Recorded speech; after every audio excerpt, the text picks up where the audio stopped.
part 2.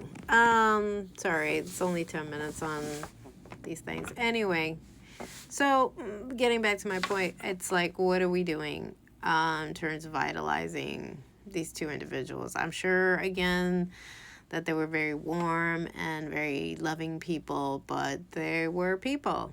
And I feel that this treatment of them is like, I don't know, it kind of fell on a thud. And I was very excited to watch it. The first episode or two, I was kind of excited of what I was going to see, just hoping it'd get a little better, but not really.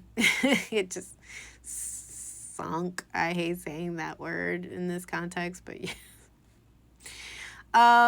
No shade to the actors. I will say that the cast was really well done, though. I was impressed with the cast of, I think her name is Sarah Pigeon playing Carolyn Bessette, Paul Anthony Kelly playing John F. Kennedy Jr. I think he was a really good fit and really looked up the part. He was very handsome, or is handsome, sorry.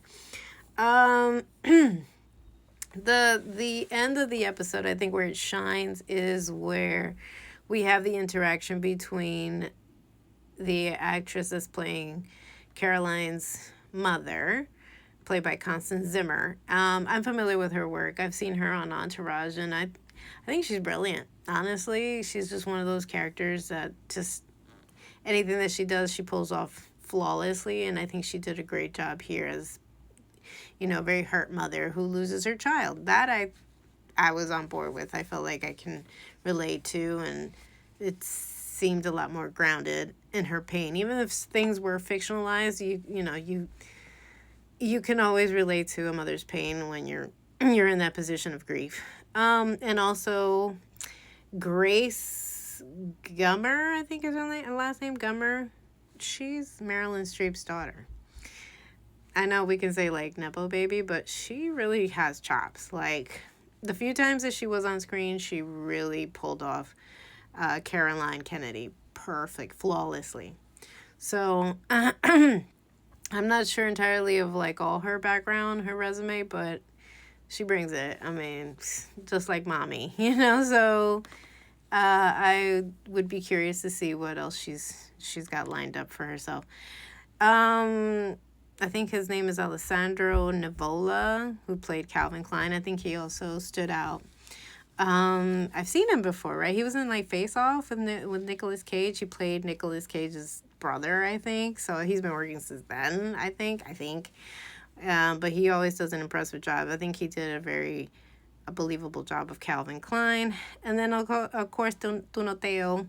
I don't know if I'm pronouncing it correct, but he was our Narciso Rodriguez. And though it was a small role, I think he left an impression that was great. So those are the highlights, I think, of the show. The soundtrack, I feel like they lightly touched on the underbelly of that real gnawing and criticism of both he and she, but mostly Caroline Bessette.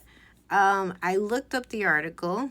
It is not available anywhere unless you go on Reddit. I'm telling you, the internet's forever.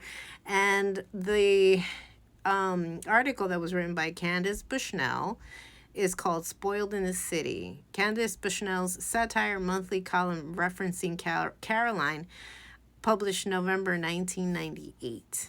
Have a read for it. Have a feel for it for yourselves. Again, just passing along, which they lightly touched on in the show. They barely even focused on the article. It was like, come on. But that's her fantasized version or exaggerated version of Caroline Bessette. Plus, I told you it was rumored that she may have dated the same male model that Caroline was dating at the time. I don't know if that article came out simultaneously before any of her published books. I know there was like a book titled Four Blondes, and then came Sex and the City, which I always thought, I was like, isn't this very so like super meta that the author, Candace, would date the model perhaps may have been, again, I'm romanticizing here because everybody is making stuff up, right? So who is to say that she wasn't interested in John F. Kennedy Jr. like all of us were? I had recollection of him at that time because he was gorgeous. But was dating the model. Then she gets this lucky break of, this incredible opportunity to do Sex in the City as the creative force behind it. I don't think she was executive producer, maybe the first 2 seasons, which, FYI, Maureen Callahan, no shade. I love Sex in the City. I'm a huge fan. I watched every season. I watched some of the movies. I bought merch. I was a Sex in the City Carrie Bradshaw fan down. But I do remember when the book was out, and the coworker had given me the book because she couldn't get into it. The show had just taken off, and so they were already changing the original book cover to put Sarah Jessica Parker as the leading lady on it. It was her sitting like in a martini glass and covered up, but it's kind of hinted that she could be naked under there.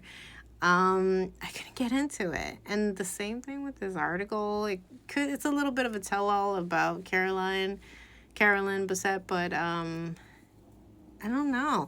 Again, it goes back to, I hate driving back to this point, but a lot of people with a lot of influential access, and they weren't really up to par, but somehow were able to have huge amount of success because Sex and the City totally took off, which now I think is funny because in retrospect now with today's generation and today's social political lens, it's seen as a very toxic show.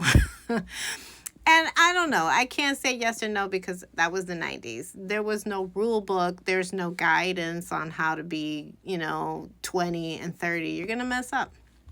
It's just now I think everything is documented and psychologically dissected to the point of nauseam. So, but I will say again, kind of like Candace Bushnell falls in the same category.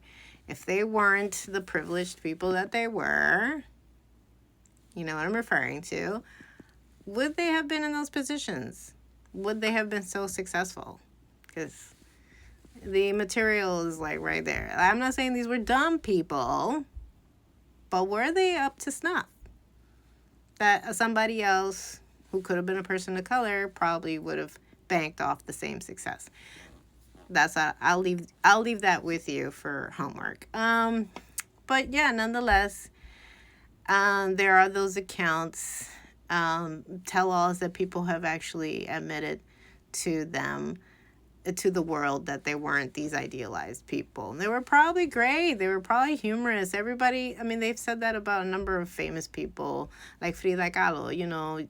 Some people thought that she was a saint. Some people thought that she was a devil. You don't know. But when you idealize and you romanticize people into almost like the point of it being angelic, come on, man.